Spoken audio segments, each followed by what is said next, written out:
Dear students, कैसे हैं आप सब। आशा है आप सब कुशल होंगे। हिंदी की ऑनलाइन क्लास में अपना लेसन चल रहा था 7 सूर्यकांत त्रिपाठी। ठीक है, तो निराला जी की अपन 2 कविता पढ़ चुके थे। एक था अभिनय होगा मेरा अंत और दूसरी थी मातृ वंदना। ठीक है, तो हमने दोनों कविता कंप्लीट कर ली थी। अब उसी को आगे बढ़ाते हैं। आज अपन उसका गृह कार्य करेंगे। ठीक है, तो गृह कार्य मैं आपकी इसी वीडियो में बता दूंगी, तो आप वीडियो की हेल्प लेके रोक रोक के अपना गृह कार्य टाइम से कर लेना। ठीक है, तो अभी अपन शुरू करते हैं अपना आज का। वैसे तो हमने कठिन शब्दार्थ कर लिए थे जब हम लेसन पढ़ रहे थे। उस टाइम हमने सारे कठिन शब्दार्थ शब्दों के अर्थ साथ साथ कर लिए थे। फिर भी एक बार देख लेते हैं। मृदुल का अर्थ होता है सुंदर, और श्रम मीन्स मेहनत, लालसा इच्छा, दृढ़ आँख, शकल सारा, स्वयपन सपना, संचित कमाया हुआ इकट्ठा किया हुआ, सतदल कमल, पात पत्ते, उर हृदय, यौवन जवानी या युवावस्था। ठीक है, तो ये मोस्ट जो अपने शब्दों के अर्थ आते हैं, इनको आप साथ के साथ उसी टाइम एक बार रिवाइज कर लिया करो।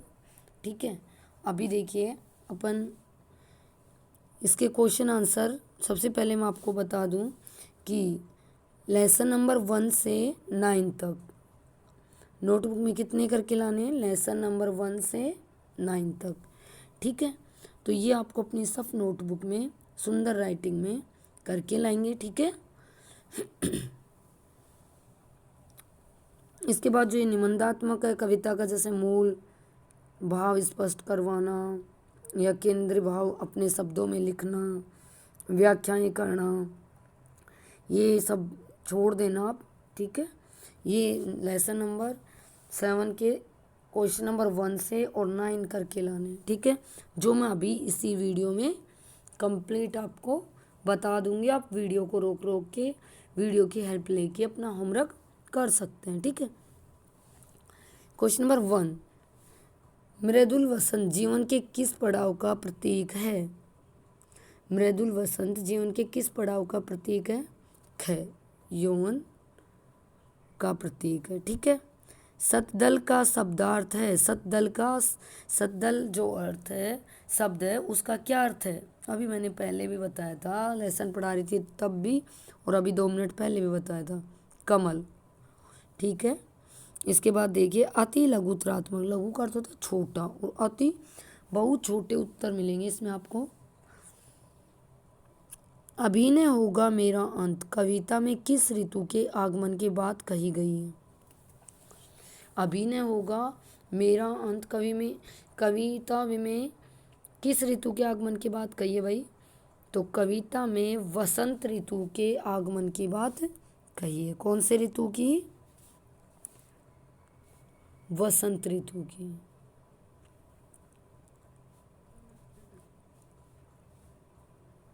ठीक है, इसके बाद देखिए क्वेश्चन नंबर 4, हरे हरे ये पात पंक्ति में कौन सा अलंकार है। हरे हरे वर्णों की आवृत्ति हो रही है और वर्णों के साथ शब्दों की भी हो रही है। हरे हरे ये पात, तो इसमें देखिए 2 अलंकार आ रहे हैं अनुप्रास। एक तो कौन सा आ रहा है, अनुप्रास अलंकार, और दूसरा एक और आ रहा है क्या, दूसरा और देखिए एक पुनरुक्ति प्रकाश।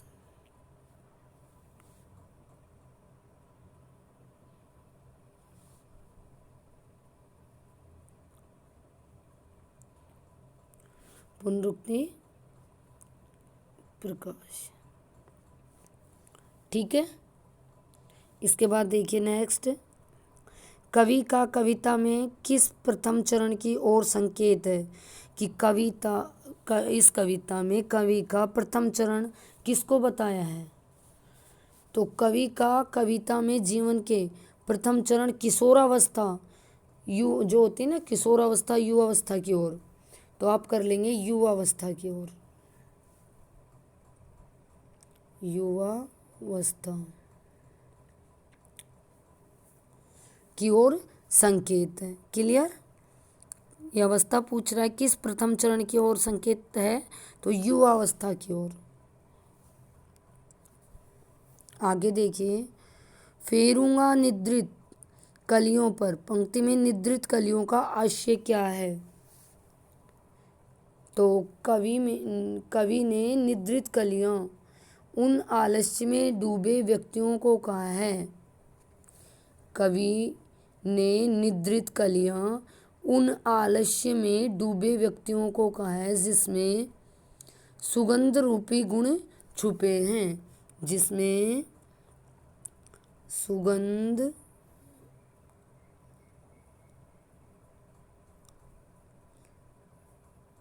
रूपी गुण छिपे हैं। कवि उन्हें जागरूक और सक्रिय बनाना चाहता है। कवि उन्हें क्या बनाना चाहता है?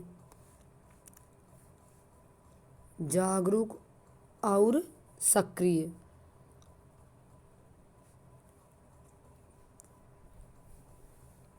ठीक है, नेक्स्ट देखिए,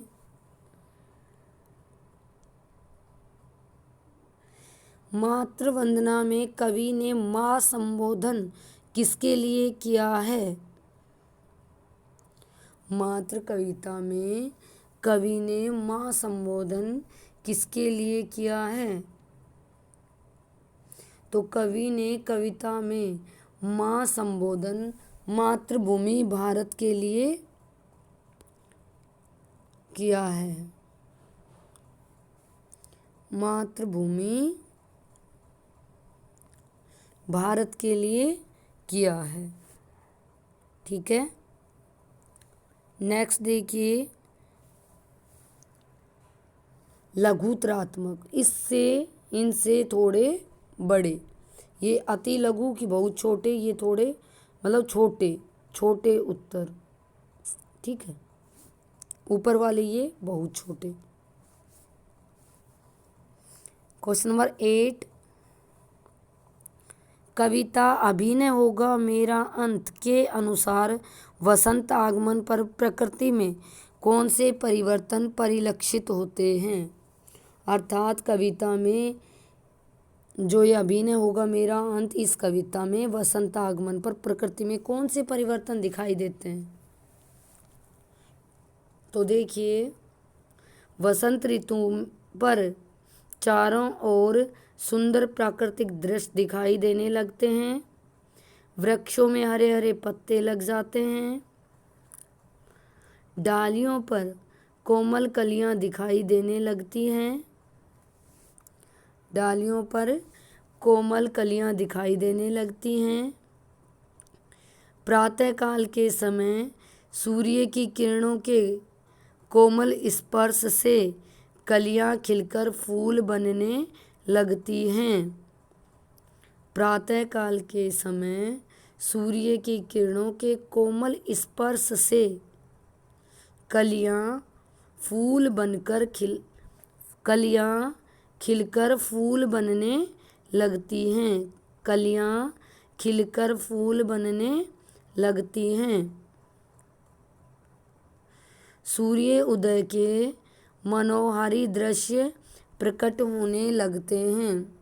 कि सूर्य उदय के समय मनोहारी दृश्य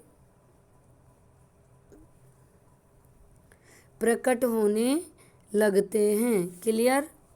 एक बार मैं रिपीट करती हूँ कि वसंत आने पर चारों ओर सुंदर प्राकृतिक दृश्य दिखाई देने लगते हैं।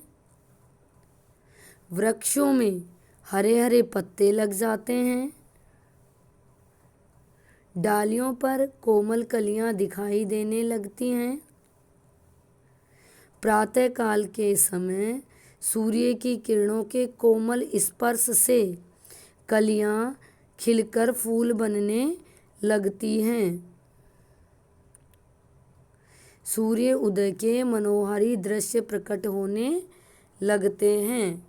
क्लियर? नेक्स्ट देखिए, कविता मातृ वंदना के अनुसार कवि माँ के चरणों में क्या क्या समर्पित करना चाहता है। तो कवि मातृभूमि की सेवा में अपना सर्वस्व समर्पित करना चाहता है। सर्वस्व सब कुछ, कि कवि मातृभूमि की सेवा में अपना सर्वस्व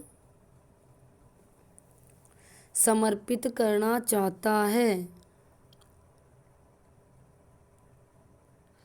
वह अपने परिश्रम से अर्जित सभी वस्तुएं माँ के चरणों में अर्पित करना चाहता है।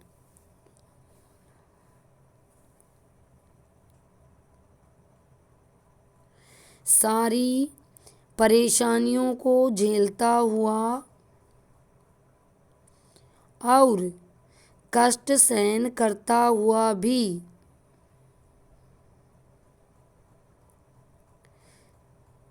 वह सारे जीवन में श्रम के पसीने से सिंचित पवित्र कमाई माँ पर न्योछावर करना चाहता है।